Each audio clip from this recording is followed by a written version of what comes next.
I'm Jacob. I'm 35 years old, and my entire family turned their backs on me when I refused to be their personal ATM anymore. Before I tell you how I legally dismantled the life they took for granted, let me know where you're watching from in the comments. It's good to know you're out there. It all came to an end at a place that smelled of truffle oil and entitlement. My younger brother, Ethan, was celebrating his 27th birthday at one of those ridiculously overpriced downtown restaurants where the portions are small but the bills are huge. I knew, of course, that I was the one indirectly paying for it all. I always was. My niece Lily, who I have had full legal custody of since my sister passed, held my hand tightly. She was 9 years old, all wide eyes and a heart so pure it almost hurt to look at. In her other hand, she clutched a small, clumsily wrapped box. Inside was a little wooden birdhouse she'd spent the last 3 weekends sanding, painting, and gluing together. It was for her uncle Ethan. We weren't even invited. I'd seen the party plastered all over his Instagram stories. But Lily had seen them too, and her face fell. "Isn't Uncle Ethan having a party, Uncle Jacob?" she'd asked, her voice small. "He didn't invite us." So, swallowing my pride, I drove us there. For her. The moment we walked in, the air grew thick. Ethan, the golden child, was holding court, a cheap crown on his head and a smug grin on his face. He saw us, and his smile tightened. My parents, Richard and Carol, were there, laughing. They saw us too, and my mother's smile faltered for a second before she turned away. Lily, bless her heart, didn't notice. She ran forward, her face lit up with excitement. "Happy birthday, Uncle Ethan. I made you something." Ethan looked down at the box she held out to him like it was something he'd scraped off his shoe. He took it, tore off the paper, and pulled out the little birdhouse. A silence fell over his group of friends. Ethan held it up between 2 fingers. "What is this?" he sneered. "It's a birdhouse," Lily said, her smile starting to tremble. "I made it." He let out a short, ugly laugh. "A birdhouse, right?" He looked around at his friends, seeking their approval. "Cheap, filthy trash." The words hung in the air, sharp and poisonous. Lily's face crumpled. I started moving then, a cold dread washing over me. But I wasn't fast enough. With a flick of his wrist, Ethan threw the birdhouse. It wasn't a hard throw, but it was precise. It hit Lily square in the cheek before clattering to the polished floor. A small, red mark started to form on her skin. She didn't cry out. She just made a tiny gasping sound. And in that moment, something inside me broke. I looked at my parents. My father was staring at his drink. My mother had a small, tight smirk on her face. I didn't shout. I didn't argue. The time for that was over. I walked forward, scooped a stunned and silent Lily into my arms, and turned around. As I walked out, I could hear Ethan's friends starting to laugh. I held Lily tighter and didn't look back. In the sterile quiet of my car, as she finally let out the first sob, a cold, hard clarity settled over me. This was the end. They just didn't know it yet. For as long as I can remember, I was the responsible one. That was my title in the Miller family. It didn't mean I was respected. It meant I was the designated problem solver, the financial backstop, the one who was supposed to build a stable life so that everyone else could have their dreams. My dream? My dream was simply to be seen as their son, not their resource. It started subtly. When I got my first real job as a junior software engineer, my salary felt like a fortune. I was proud. I'd worked my tail off, earned scholarships, and minimized my student loan debt. My first big paycheck, I took my parents out to dinner. My dad, Richard, clapped me on the back. "That's great, son. You know, the rent on our place is going up again." It wasn't a question.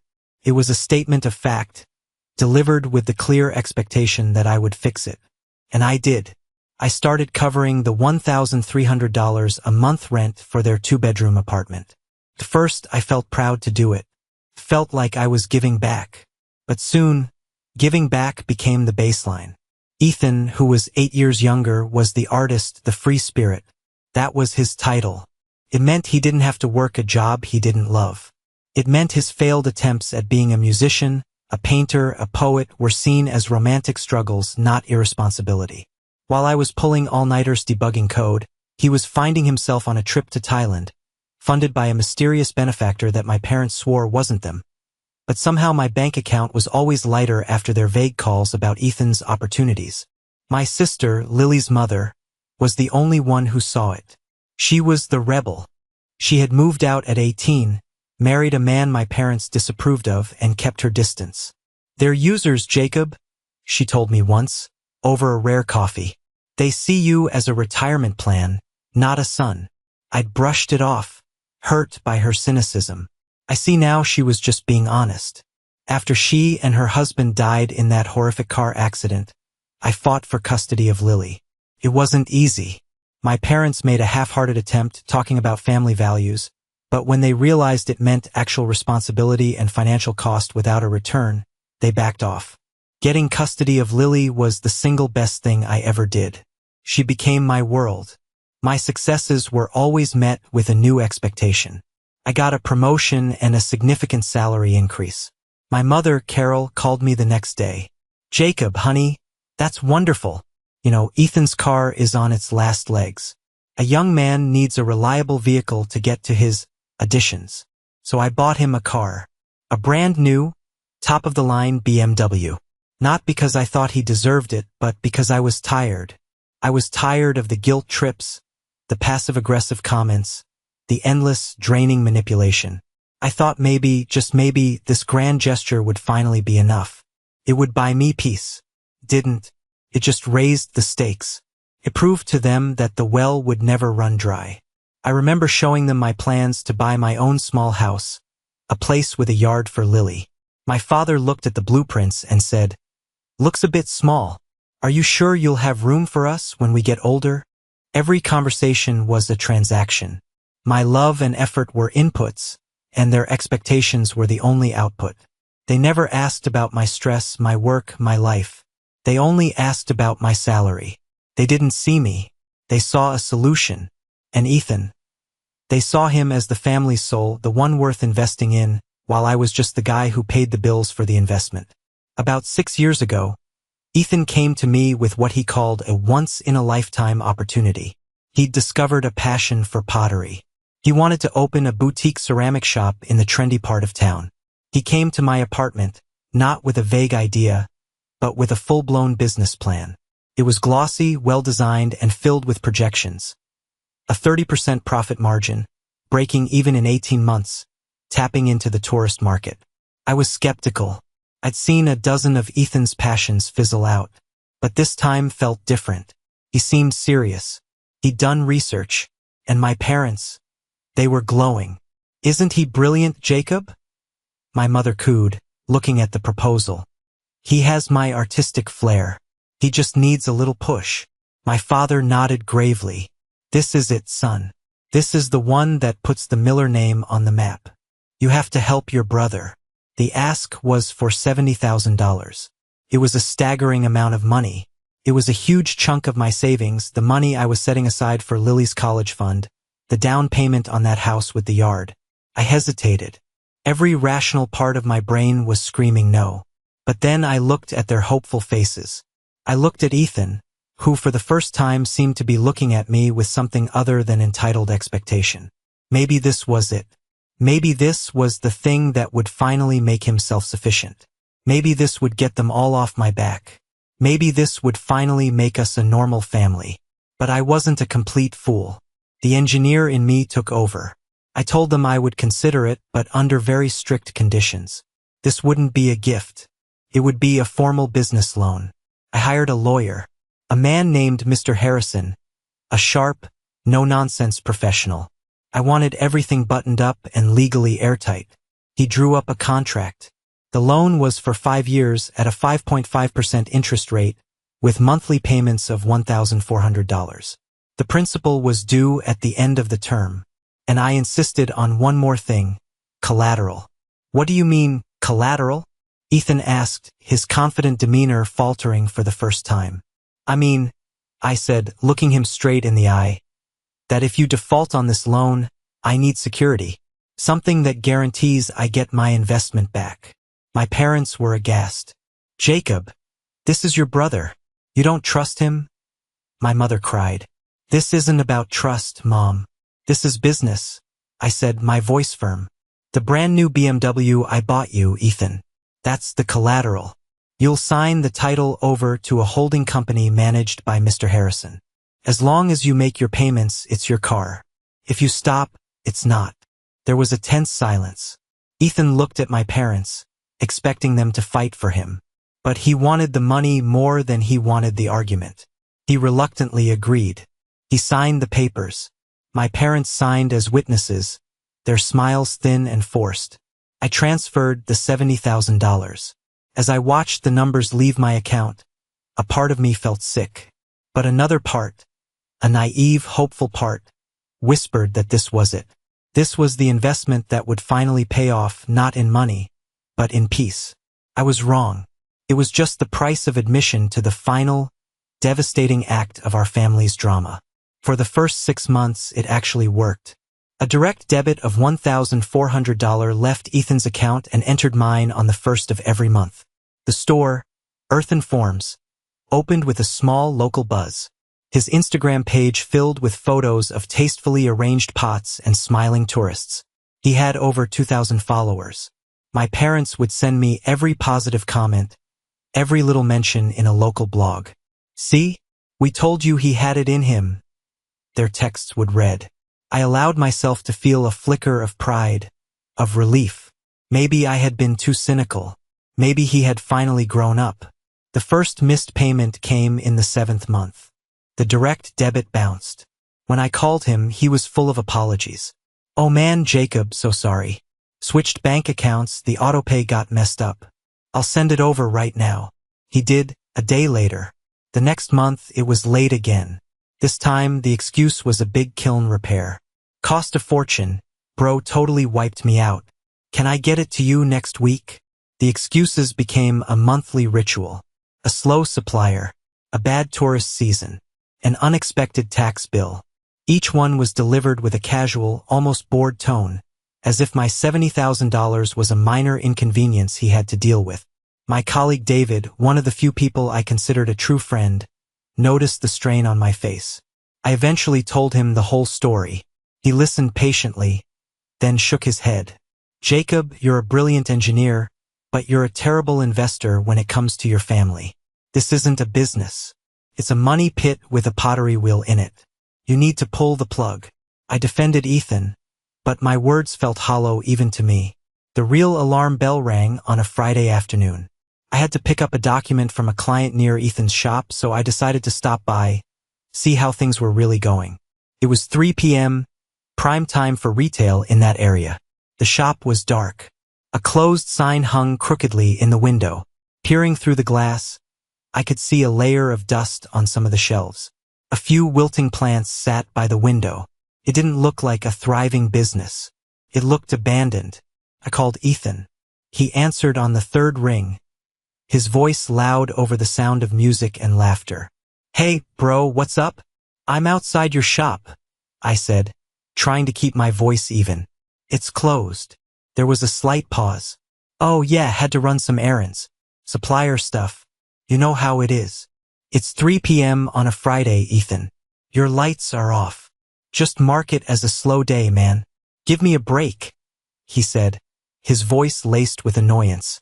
Then I heard a friend shout his name in the background. Gotta go. We'll talk later. He hung up. I stood there on the sidewalk, the phone still pressed to my ear.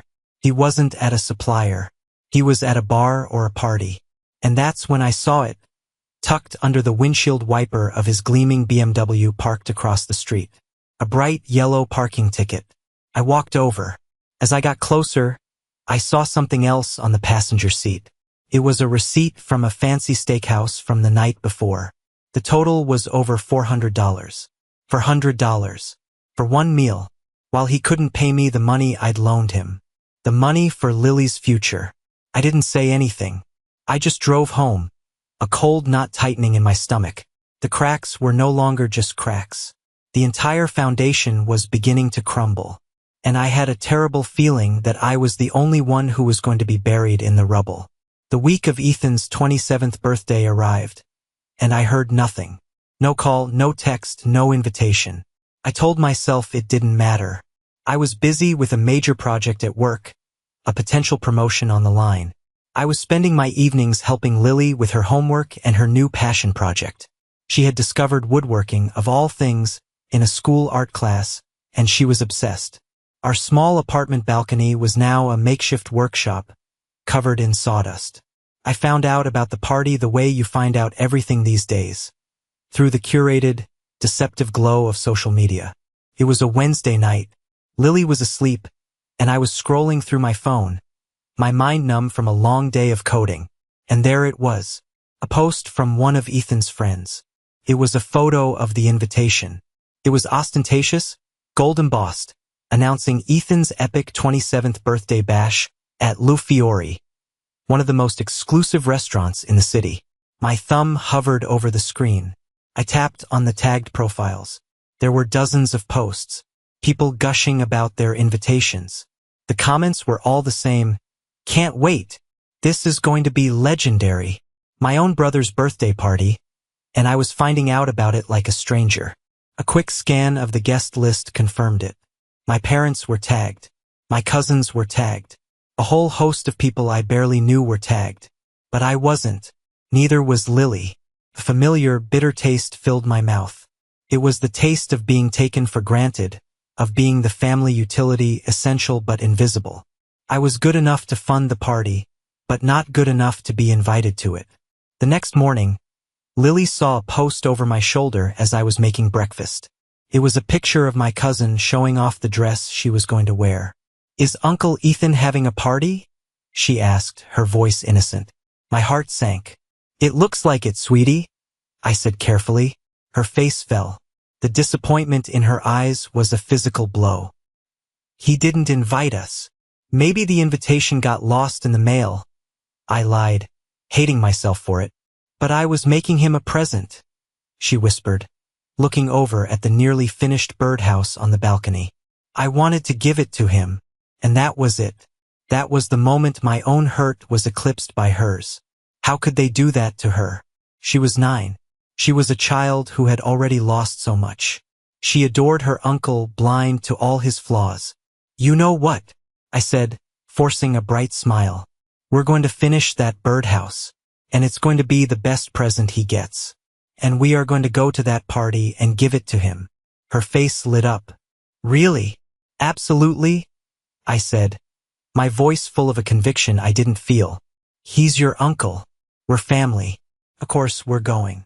So we spent the next 2 days putting the finishing touches on the little wooden house. Lily carefully painted tiny blue flowers around the entrance. She insisted on wrapping it herself, using her favorite unicorn wrapping paper. Holding that lumpy, heartfelt gift in my hands, I knew I was walking into the lion's den. I knew it would be awful.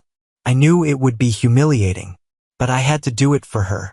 I had to let her believe, for just a little while longer, in the idea of a family that loved her back. I had no idea that I wasn't just walking into an ambush. I was walking toward the very moment that would finally set me free. The air inside Le Fiori was thick with perfume and the sound of forced laughter. We stepped inside, and it felt like the record scratched. The conversations near the door dipped, and heads turned. We were clearly not on the guest list. I was wearing a simple button-down shirt and slacks. Lily was in her favorite pink dress. We were a stark contrast to the designer labels and flashy jewelry that filled the room. I saw my mother, Carol, first. She was holding a glass of champagne, mid-laugh with one of her friends. Her eyes met mine, and the laughter died on her lips. A flash of annoyance crossed her face before she replaced it with a brittle smile and turned away, deliberately ignoring us. Ethan was across the room, surrounded by a crowd of sycophants. He looked like a king on his throne. Mark, his so-called business partner and chief enabler, spotted us and nudged him. Ethan's head snapped in our direction. The easygoing charm vanished, replaced by a cold, hard glare. He was angry that his personal bank had dared to show up in person. But Lily didn't see any of that. Her eyes were fixed on her uncle, and she pulled my hand, weaving us through the crowd. "Uncle Ethan," she called out, her voice bright and clear. The small circle around him went quiet. Ethan's face was a mask of strained politeness. "Jacob, Lily, what are you guys doing here?" "We came to wish you a happy birthday," Lily said, beaming. She held up the gift. "I made you something." Ethan looked at the lumpy, unicorn-wrapped box as if it were a dead rat. He didn't move to take it. Mark snickered beside him. "Go on, Ethan, open your present," Mark drawled. With a long-suffering sigh, Ethan snatched the box from Lily's hands. He ripped the paper off with careless aggression, revealing the small, hand-painted birdhouse. He held it up. The room was watching. "What is this?" he said, his voice dripping with disdain. "It's a birdhouse," Lily said, her smile faltering now. She could feel the chill in the air. "For the birds in your yard. I made it myself." Ethan let out a cruel, barking laugh. It wasn't a laugh of amusement. It was a laugh of mockery. He turned to his friends. "Did you hear that? She made it herself." He looked back at the birdhouse, his lip curled in a sneer. "Cheap, filthy trash." The word struck Lily like a slap. Her mouth opened, but no sound came out. Her eyes, which had been so bright moments before, filled with tears. I started to move toward them, a roar building in my chest. "Ethan," I began, my voice low and dangerous, but he cut me off. He looked from the birdhouse to Lily's stricken face, and then, with a casual, dismissive flick of his wrist, he tossed it back at her. The corner of the wooden roof caught her right on the cheekbone.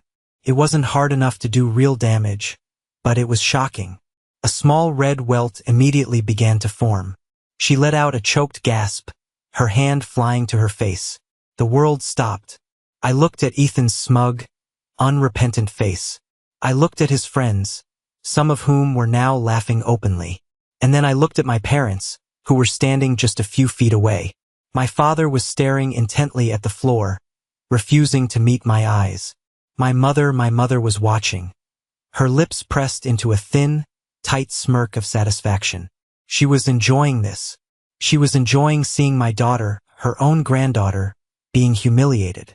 In that single, horrifying moment, 20 years of suppressed anger, hurt, and resentment crystallized into a single, diamond-hard point of clarity. It was over. The performance, the hope, the endless trying, it was all over. I didn't say a word. I didn't raise my voice. I walked past Ethan, knelt, and picked up the little birdhouse. Then I gently took Lily's hand. She was trembling, silent tears streaming down her face. I looked directly at my mother, my father, and my brother. I memorized their faces, the smugness, the cowardice, the cruelty. Then I turned, lifted Lily into my arms, and walked out of that restaurant without a single backward glance. The war for their approval was lost, and in losing it I was about to win back my life. The drive home was silent, except for the sound of Lily's quiet, heartbreaking sobs. I had the car's interior light on, and I kept glancing over at the red mark on her cheek. It seemed to pulse with every tear that fell. Each sob was like a hammer blow to my chest, shattering the last vestiges of my loyalty to the people who shared my blood but not my heart. I pulled the car over into the deserted parking lot of a closed-down strip mall. I put the car in park and turned to her. I gently wiped her tears with my thumb. "It's okay, sweetie," I whispered, my own voice thick with an emotion I couldn't name. It was rage and grief and something else, something cold and liberating. "It's not your fault. The gift was beautiful. It was perfect." She just shook her head, burying her face in my shoulder. I held her for a long time, the engine humming quietly, until her sobs subsided into exhausted shudders. When she was finally quiet, tucked into her seat with her eyes closed, the cold feeling inside me solidified into a plan. The emotional calculus was over. It was time for pure logical action. I pulled out my phone. My hands were perfectly steady. My heart was beating calmly. For the first time in years, there was no conflict inside me, no doubt. I scrolled through my contacts and found the number for Mr. Harrison, my lawyer. It was late, but I knew he sometimes worked on weekends. He picked up on the second ring. Harrison. His voice was brisk. Mr. Harrison, it's Jacob Miller, I said, my voice even and low. Jacob, is everything all right? Everything is finally going to be, I said. I'm calling about the loan agreement with my brother, Ethan Miller. He is in default. I want you to execute the collateral clause. Immediately, there was a pause on the line. The BMW? Are you sure, Jacob? Once we start this process, it's not easy to stop. I am 100% sure, I said, looking at the sleeping, tear-stained face of my niece. I want that car repossessed as soon as legally possible. Send him the official notice of breach of contract tomorrow morning. Very well, he said, the professional tone back in his voice. I'll get the paperwork started. I hung up without saying goodbye. My thumb moved to the next number on my list. It was the property management company that handled the lease on my parents' apartment. The lease that was in my name, paid for by my bank account. A person from their 24-hour emergency line answered. Property management. Hello, I said. My name is Jacob Miller. I am the leaseholder for apartment 3B at 124 Oak Street. I am calling to give my official notice that I will not be renewing the lease at the end of the month. Sir, the renewal is automatic unless we receive 30 days' notice, the man said tiredly. I understand that. Today is the first of the month. This is the 30 days' notice. Please ensure the tenants, Richard and Carol Miller, are served with a formal notice to vacate by the end of the month. Send me a confirmation email when it's done. Yes, sir. Consider it done. I hung up. 2 phone calls. 10 minutes. I had just dismantled the 2 main pillars of my family's comfortable, subsidized life. I put the phone down, took a deep breath, and put the car back in gear. The war was over. The consequences were just beginning. And for the first time, I felt nothing but a profound sense of peace. The storm was coming for them, and I was finally out of the rain. The first tremor hit 2 days later. It was a Saturday. I was on the balcony, showing Lily how to use a wood file to smooth the edges of a new project, when my phone started vibrating violently against the table. The screen flashed, Ethan. I let it go to voicemail. He called back immediately. I ignored it again. On the third try, I sighed, motioned for Lily to keep working, and answered, putting it on speaker. What did you do? His voice was a raw scream, filled with panic and disbelief. I have no idea what you're talking about, Ethan, I said calmly, my voice loud enough for the phone to pick up clearly. Don't play dumb with me. A tow truck just showed up. A tow truck? Jacob, they're hooking up my car. They have a piece of paper that says you ordered it. This is my car. Correction, I said, picking up a piece of sandpaper and demonstrating a smooth, even stroke for Lily. It was your car. It was also the collateral on a $70,000 business loan that you defaulted on. Read the contract you signed. There was a sputtering on the other end of the line. Contract? What contract? That was just family stuff. You can't do this. I can, I said simply. And I have. You see, when you stop making payments on a loan, the lender is entitled to seize the collateral to recoup their losses. It's standard business practice. You wanted to be a businessman, Ethan. Welcome to business. I could hear the tow truck's engine roaring to life in the background. His panic escalated into pure rage. You're dead to me. You hear me? You're a monster. How could you do this to your own brother? The same way you could throw a gift in your 9-year-old niece's face, I said, and my voice was suddenly like ice. The same way you could humiliate a child who adored you. This conversation is over, Ethan. Talk to my lawyer from now on. I hung up before he could respond. I blocked his number. I looked at Lily. She was watching me, her eyes wide. I gave her a small, reassuring smile. Some adult stuff, sweetie. Nothing for you to worry about. She nodded and went back to her work. The phone buzzed again. A text message from a number I didn't recognize, but I knew who it was from. You will regret this. Mom and Dad are going to destroy you. I deleted the message without replying. Let them try. They were about to find out that the foundation they thought they were standing on was actually my hand, and I was finally letting go. The pebble had been dropped. The avalanche was next. The avalanche hit the following Tuesday. It was another phone call, this time from my mother. Her number was not blocked. Not yet. Unlike Ethan's frantic rage, her voice was a high-pitched shriek of pure fury. Jacob Daniel Miller, you have 5 seconds to explain this piece of paper I'm holding. Hello, Mother, I said, my tone placid. I was at my desk reviewing code. I put my headphones on, but left one ear open. Don't you hello, Mother me. It's an eviction notice. An eviction notice. It says we have to be out by the end of the month. This is our home. Technically, I said, correcting a syntax error on my screen. It's a rental property for which I hold the lease. A lease I have chosen not to renew. Since you are not on the lease, the legal term is a notice to vacate. I could practically hear the steam coming out of her ears. You're throwing your own parents out on the street? After everything we've done for you? After all the sacrifices we made? Sacrifices? I asked, and now my voice was genuinely curious. I stopped typing. Please enlighten me. What sacrifices are we talking about? We raised you.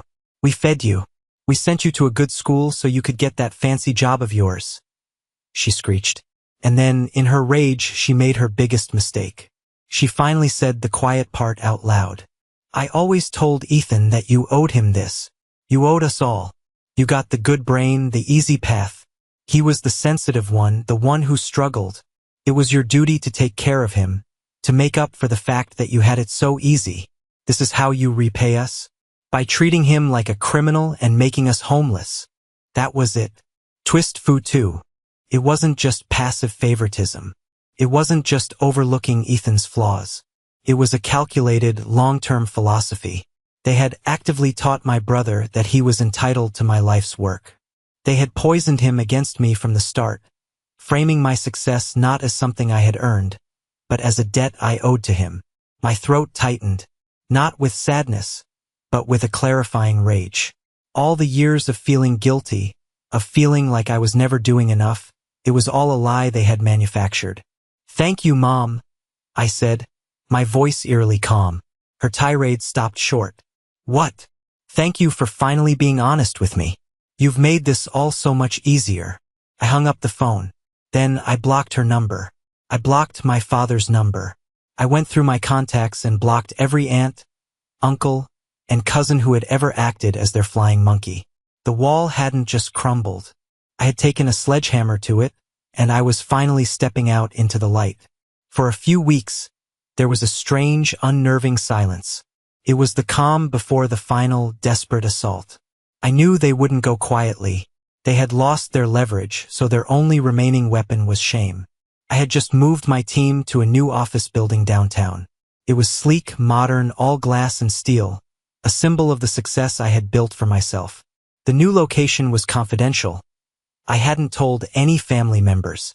I wanted a clean break, but I had underestimated their resourcefulness, and I had overestimated the loyalty of others. I was in the middle of a team meeting, whiteboarding a complex data flow, when my phone buzzed with a text from David. He sat across the table, and he gave me a subtle, worried look.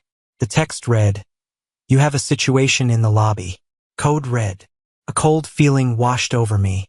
I excused myself from the meeting and walked towards the front of the office. Through the glass walls of the conference rooms, I could see heads turning. As I got closer to the main lobby, I could hear a woman's raised, theatrical sobs. And then I saw them. My parents, Richard and Carol, stood in the middle of our pristine, minimalist lobby. My father looked haggard, his face pale. My mother was putting on the performance of a lifetime. Tears streamed down her face as she clutched a large, hand-painted cardboard sign. In messy, dripping red letters, it read, "Our rich engineer's son evicted his sick, elderly parents." My father held a similar sign, "Homeless because of corporate greed and a heartless son." My colleagues were gathered in small, whispering groups. The receptionist looked mortified. My mother was telling a sob story to a few of my junior engineers about my father's diabetes, about their medical bills, about how their ungrateful son, who earned a huge salary, had thrown them out into the cold over a small family disagreement. I felt a hot flush of shame creep up my neck. This was their endgame, to poison my professional life, to make me unemployable, to ruin the one thing that was entirely mine. As I stood there, frozen, I tried to figure out how they found me. And then I knew. My cousin, Laura. She had texted me last week, asking for money for her rent. I politely declined. She must have called my mother, trading my new office address for a few $100s. The betrayal was so casual, so petty, it almost took my breath away. My mother saw me. Her crying intensified. "There he is," she wailed, pointing a trembling finger at me. "There's the son who would rather see his own father die than part with a single dollar. Tell them, Jacob, tell your fancy friends why your parents are being forced to live in a motel." The entire office was silent, watching me. This was their checkmate. They thought they had me cornered. They thought I would crumble under the public pressure, that I would cave in and give them everything they wanted just to make this nightmare stop. They had no idea who they were dealing with anymore. They were about to learn that you don't corner an engineer with a problem. You just give him a data set and a clear objective. And my objective was to end this permanently. Just as the silence stretched to an unbearable point, a calm, authoritative voice cut through the tension. "What seems to be the problem here?" It was Mr. Peterson, our CEO. He was a distinguished man in his 60s, with sharp eyes that missed nothing. He had seen the commotion from his office. My mother immediately turned her performance on him. "Oh, sir, thank God. This is my son, Jacob. We are just simple people, and he's become so successful he's forgotten where he came from. He's evicting us, his own parents." Mr. Peterson held up a hand, stopping her mid-sentence. He looked at me, then at my parents, then at the gawking employees. "My office," he said, his voice leaving no room for argument. "Now." We walked the longest walk of my life down the hall to his spacious corner office. My parents, looking triumphant, followed him in. I took a deep breath and entered last, closing the door behind me. "All right, Mr. and Mrs. Miller," Mr. Peterson said, sitting behind his large desk. "Let's hear your side." For the next 10 minutes, they spun a masterful tale of woe. They painted me as a cold, materialistic monster. They talked about their sacrifices, Ethan's artistic soul being crushed, a small loan between family that I had twisted into a weapon. They talked about my father's fragile health, and how the stress of homelessness could trigger a fatal diabetic episode. It was a symphony of manipulation, and they were masters of their craft. Mr. Peterson listened patiently, his face unreadable. When they were finished, he turned to me. "Jacob." This was it. The final move. I didn't raise my voice. I didn't get emotional. I reached into my briefcase and pulled out a folder. I placed it on the polished surface of Mr. Peterson's desk. "Sir," I began, my voice steady, "everything my mother said is a carefully constructed fiction. Here are the facts." I opened the folder. This is a copy of the legally binding loan agreement for $70,000, drafted and executed by my lawyer, Mr. Harrison, and signed by my brother, with my parents as witnesses. It clearly outlines the terms and the collateral. I slid a second document out. This is a full record of the payments. As you can see, payments became sporadic after 6 months and stopped completely 3 months ago. A clear breach of contract. I then pulled out my phone and placed it on the desk, displaying a photo. It was a picture of Lily's face, taken the night of the party, the red mark on her cheek still visible. "And this," I said, my voice dropping, "is what happened when my 9-year-old niece, who was in my full legal custody, tried to give my brother a birthday gift she had made for him. He called it trash and threw it in her face in front of 50 people, including my parents, who did nothing but laugh. A stunned silence filled the room. My parents' faces had gone from triumphant to ashen. They hadn't expected me to bring receipts. But I wasn't done. This was the moment for the final, devastating truth. This was the checkmate. "Mr. Peterson," I said, turning to him directly, "the truth is, this family drama, while painful, is irrelevant to my professional life. They believe they have power over me because they think I am dependent on this job's salary to support them. They are mistaken. I took a breath. As you know, my team and I have been working on the Apex project for the last 6 months. I'm pleased to officially report that this morning, the client signed the final contract. It's a $5 million deal for this company. Mr. Peterson's eyebrows shot up. A slow smile spread across his face. And I continued, looking straight at my speechless parents. As a result of that success, Mr. Peterson and the board have offered me a promotion. Effective immediately, I am the new director of project development, with a salary increase that makes the $70,000 they are fighting over look like a rounding error. So you see, I don't need to ruin my reputation to get my money back. I don't need them for anything. They, however, have just shown their true colors to the CEO of the man they were hoping to continue extorting. The silence in the room was absolute. My father's jaw was slack. My mother's hand was at her throat, her face a mask of pure, ugly disbelief. They had come here to destroy me, but they had only succeeded in destroying the last shred of their own credibility. They had played their last card, and it was a bluff. I was holding a royal flush. This was the moment that changed everything. The moment I finally reclaimed my power and my life. Thank you for staying with me to this point. You have no idea how much it means. Please help me out by liking this video and commenting with the number 1 down below, just so I know you made it here with me. Your support not only helps more people find the story, but also validates that my experiences matter. It's the fuel that keeps me going. Mr. Peterson stared at my parents for a long, silent moment. Then he pressed a button on his desk intercom. "Security," he said, his voice calm but laced with steel. "Please come to my office and escort 2 individuals from the premises. They are no longer welcome in this building." My mother let out a small, strangled gasp. My father just sagged in his chair, looking 100 years old. 2 uniformed security guards appeared within a minute. They were polite but firm.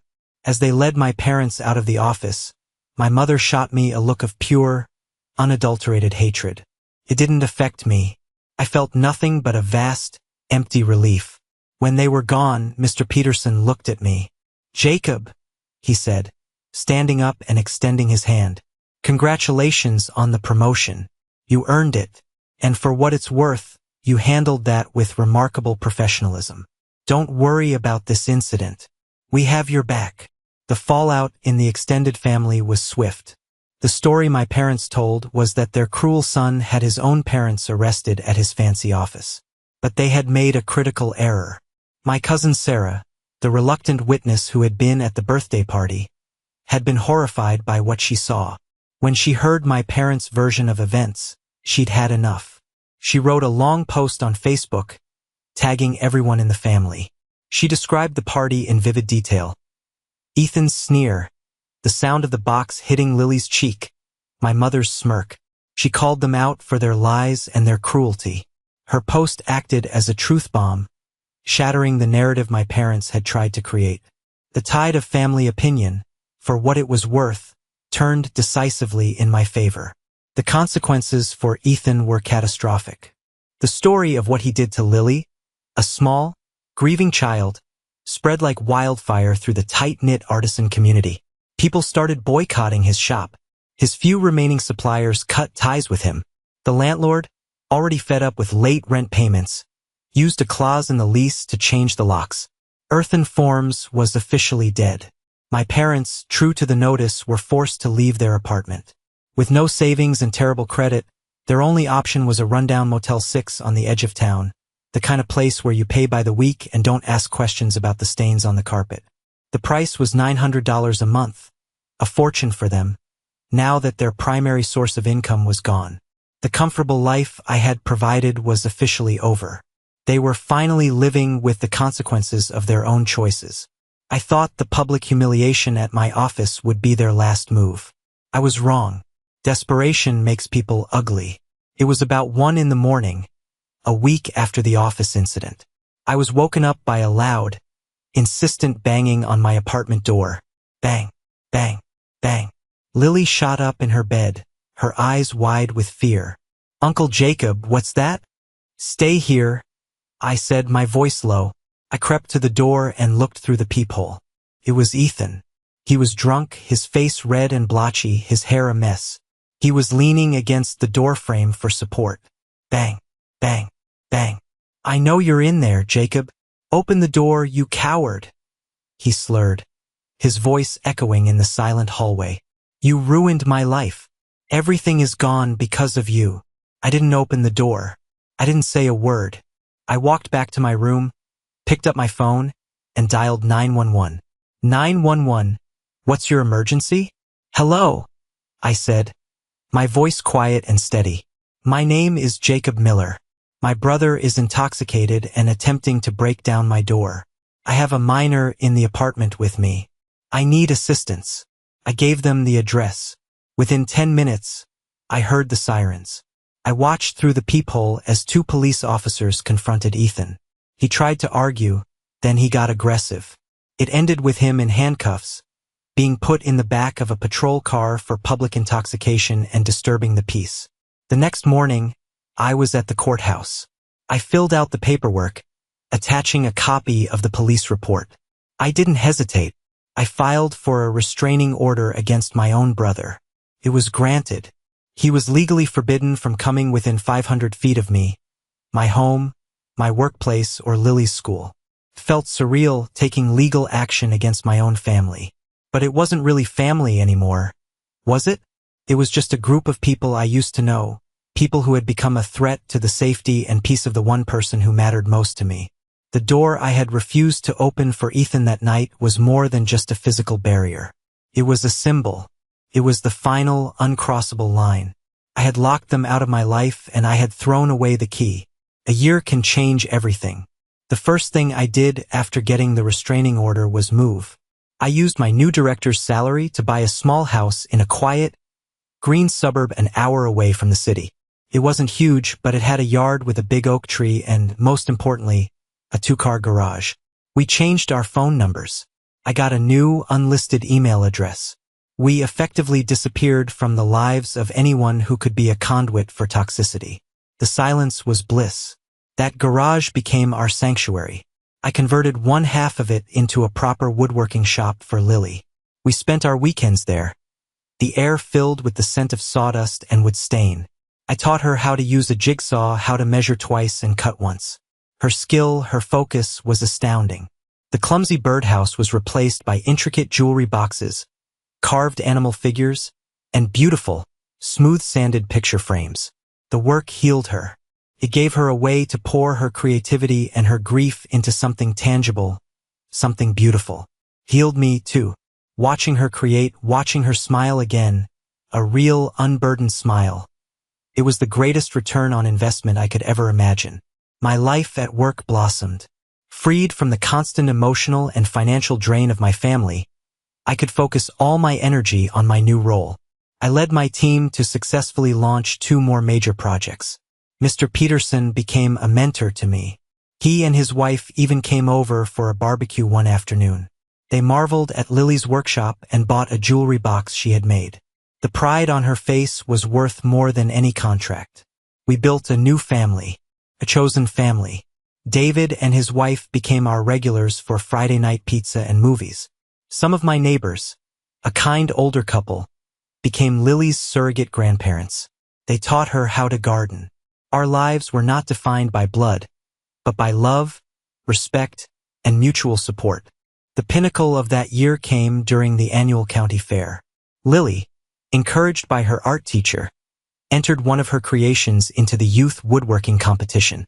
It was a stunning music box, crafted from maple and walnut, with a delicate, hand-carved hummingbird on top.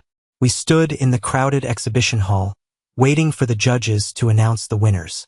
When they called out her name for second place, the shriek of joy she let out was the most beautiful sound I had ever heard. She threw her arms around my neck, and I lifted her up, spinning her around as people clapped. As I held her, looking at her beaming face and the blue ribbon pinned to her shirt, I realized the profound truth. I hadn't lost a family. I had escaped a prison, and we were finally truly free. We had built a new life, not on the ruins of the old one, but on a fresh, clean foundation of our own making. Just when I thought the past was truly buried, a ghost appeared in our mailbox. It was a single, thick envelope, addressed to me in my mother's spidery handwriting. My heart hammered against my ribs for a second. I had no idea how she got our new address, but I suspected another transaction with a distant relative. I almost threw it away. I stood over the recycling bin, my hand hovering. But curiosity, that persistent human flaw, got the better of me. I took it inside, waited until Lily was in her workshop, and sat down at the kitchen table to read it. The letter inside wasn't from my mother. It was from Ethan. It was 5 pages long, written in a desperate, messy scrawl. It started with a weak, self-pitying apology. "I know what I did was wrong," he wrote. "I was drunk. I was stressed. I'm not that person."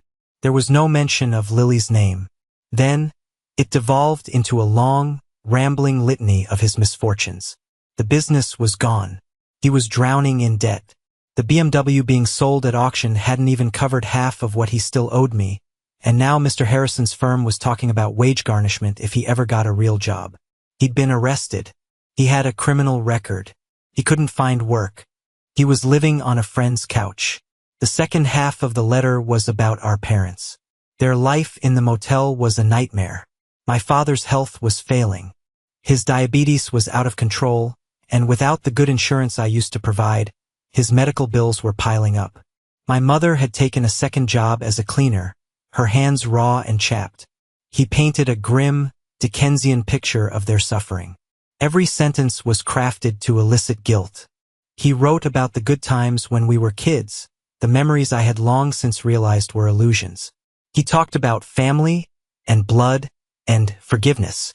And then came the real purpose of the letter, the final paragraph. "I know I have no right to ask," he wrote, "but I am begging you, Jacob, not for me, for them.